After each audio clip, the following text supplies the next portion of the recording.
થઈ આપણે આ બધા વેચાઈ ગયા. આપણને કોઈ દાડો મીરાબાઈ ઝેર પી ગયો, પહેલા જ ને અગ્નિમાં બાળ્યો હતો. આપણે કોઈ દાડો અથડીમાં બીડીએ કોઈને ચોપી છે? તો બસ આપણે જો પરીક્ષામાં પાસ છીએ.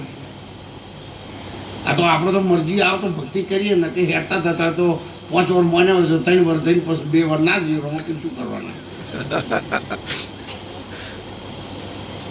પણ આપણેલું બોલેલું વચન સાહેબ આપણે પાડતા નથી ને, એટલા માટે માનવ માત્ર દુઃખી છે, બીજાનું જોઈને બળે છે.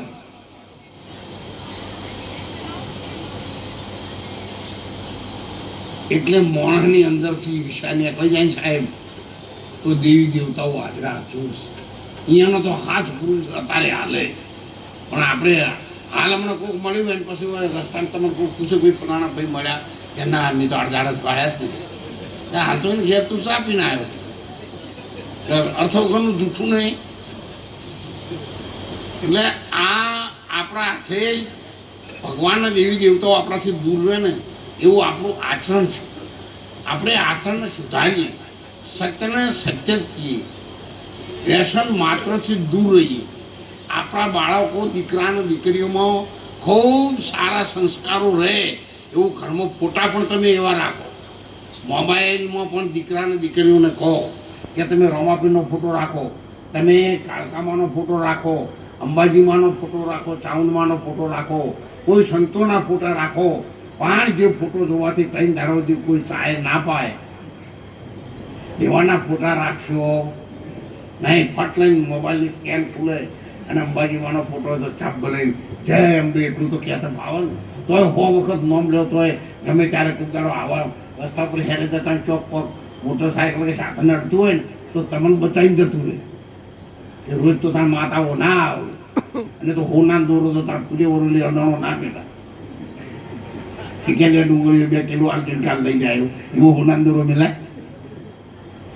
એટલે આ તો બધું તમે સમજો છો, પણ તમને યાદ અપાવું છું. તમને ભલામણ કે શીખોમણ નહીં આવતો, તમે તો આ બધું જાણેલું છે. આપણે આ તો ચોક ધૂળ ચડી ગયો તો ખંચેલું છું, તમને નહીં કહેતો સાહેબ. ત્યારે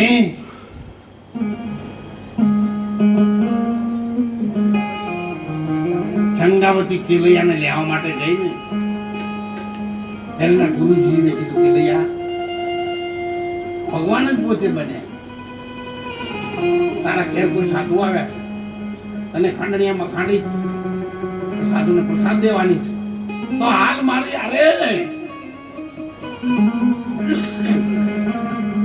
ભાગી દઈએ, તારો જીવ બચી જશે.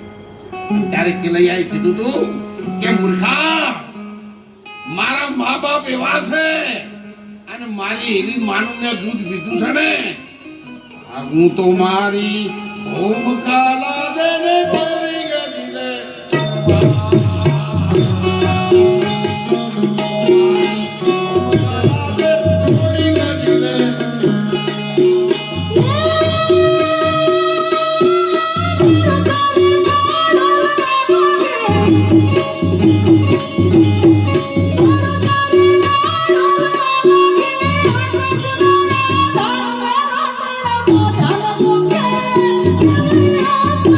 Thank you.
પર્વતની